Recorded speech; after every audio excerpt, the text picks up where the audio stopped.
ഇന്ന് രാവിലെ മുതലുണ്ടായ സംഭവങ്ങളിലെ സങ്കടകരമായ സംഭവം 5ഓളം മരണങ്ങളാണ്. അതും കുഴഞ്ഞു വീട് മരണങ്ങളാണ്. 6-7 മരണങ്ങളായിട്ടുണ്ട്. മിക്കതും കുഴഞ്ഞു വീട് മരണങ്ങളാണ്. അത് ഈ ചൂട് ഒക്കെ കാരണമാകുന്നുണ്ടോ എന്നറിയില്ല. എന്തായാലും ഏറ്റവും ഒടുവിൽ ആ നിരയിൽ ഏറ്റവും ഒടുവിൽ വരുന്നത് കോഴിക്കോട് വളയത്താണ്.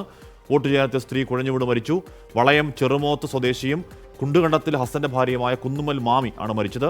വളയം UP സ്കൂളിലെ 63 നമ്പർ ബൂത്തിലേക്ക് വോട്ട് ചെയ്യാൻ കയറുന്നതിനിടെ കുഴഞ്ഞു വീഴുകയായിരുന്നു.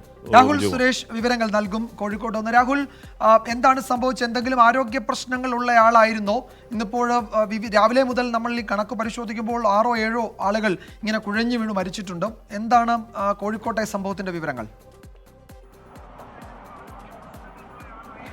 വിജയകുമാർ, ഹാഷ്മി, വോട്ടെടുപ്പിനിടെ ഉണ്ടാവുന്ന 8ാമത്തെ മരണമാണ് കോഴിക്കോട് വളയത്തേത്. വടകര ലോക്സഭാ മണ്ഡലത്തിന്റെ ഭാഗമായി വരുന്ന വളയത്താണ് അല്പം മുമ്പ് വയോധിക കുഴഞ്ഞു വീണ് മരിച്ചിട്ടുള്ളത്. ഹാഷ്മി, വിജയകുമാറും സൂചിപ്പിച്ച പോലെ തന്നെ വളയം ചെറുമൂത്ത് സ്വദേശിനിയായ കുന്നുമ്മൽ മാമി 63 വയസ്സായിരുന്നു. അവരാണ് വോട്ട് ചെയ്യാനെത്തിയപ്പോൾ കുഴഞ്ഞു വീണ് മരിച്ചത്. കുണ്ടുകണ്ടത്തിൽ ഹസന്റെ ഭാര്യ കൂടിയാണ് മാമി.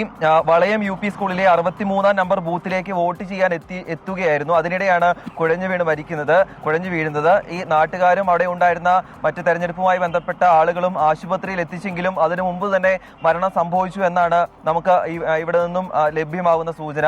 കടുത്ത വെയിലാണ്. അങ്ങനെ ഈ വെയിലുമായി സംബന്ധിച്ച പ്രശ്നങ്ങളാണ്, ആരോഗ്യ പ്രശ്നങ്ങളാണ് ഈ കുഴഞ്ഞു വീണ് മരിക്കാൻ കാരണമായതെന്നാണ് നമ്മൾ മനസ്സിലാക്കുന്നത്. മറ്റ് ആരോഗ്യ പ്രശ്നങ്ങൾ ഈ സ്ത്രീക്ക് ഉണ്ടായിരുന്നില്ല എന്നാണ് പ്രാഥമികമായി നമുക്ക് ലഭിക്കുന്ന വിവരം. ഹാഷ്മി, വിജയകുമാർ. വിജയകുമാരോട് നവാസ് ഒരു പ്രേക്ഷകൻ പറയുന്നത് പൊന്നാനിയിൽ നീണ്ട ക്യൂ ആണ്. ആനപ്പടി ബൂത്തിൽ നേരം ഒരുപാട് വൈകും. പൊന്നാനിയിൽ തന്നെ 2-3 പ്രേക്ഷകർ അങ്ങനെ പറയുന്നുണ്ട്. അപ്പോൾ എനിക്ക് തോന്നുന്നു പൊന്നാനിയിലാണ് ഏറ്റവും കുറവ് പോളിംഗ് ശതമാനം. അപ്പോൾ എനിക്ക് തോന്നുന്നു അവിടുത്തെ വോട്ടിംഗ് മന്ദഗതിയിലാവുന്നതിന്റെ പ്രശ്നമാണോ? വടകരയിലും കോട്ടയത്തും ആ പരാതി നേരത്തെ തന്നെ വടകരയിൽ KK രമ അടക്കം ആധികാരികമായി പറഞ്ഞതാണ്. KK രമ പരാതി കൊടുക്കുമെന്ന് പറഞ്ഞാണ്. എന്തോ സംഭവിക്കുന്ന പ്രതീതി അവിടെ ഉണ്ട്, എന്താ സംഭവിക്കുന്ന അറിയില്ല എന്ന് പറഞ്ഞാണ്. അപ്പോൾ മന്ദഗതിയിലാവുന്നതിന്റെ പ്രശ്നം പല സ്ഥലങ്ങളിലും ഉണ്ട്. അതും ഒരുപക്ഷെ കുറഞ്ഞ പോളിംഗ് ശതമാനത്തിലേക്ക് അട്രിബ്യൂട്ട് ചെയ്യുന്നുണ്ട്. അതാണ് നമ്മൾ പറയുന്നത് പെർസെന്റേജ് കുറെ കൂടി ഉയരാനുള്ള സാധ്യതയുള്ളത്. പക്ഷേ ഇനിയുള്ള ഈ 45 മിനിറ്റ് സാധാരണഗതിയിൽ നമ്മുടെ ഈ തന്ത്രപരമായ വോട്ടിങ്ങിന് ഉള്ള സമയമാണ്. അതിപ്പോൾ ഈ ക്രോസ് വോട്ടിംഗ് അതുണ്ടോ എന്ന് നമുക്കറിയില്ല, അല്ലെങ്കിൽ വോട്ട് മറിക്കൽ അതുണ്ടോ എന്ന് നമുക്കറിയില്ല. രാഷ്ട്രീയ പാർട്ടികൾ ആരോപിക്കുന്നതാണ് ഈ രണ്ട് പ്രയോഗങ്ങളും.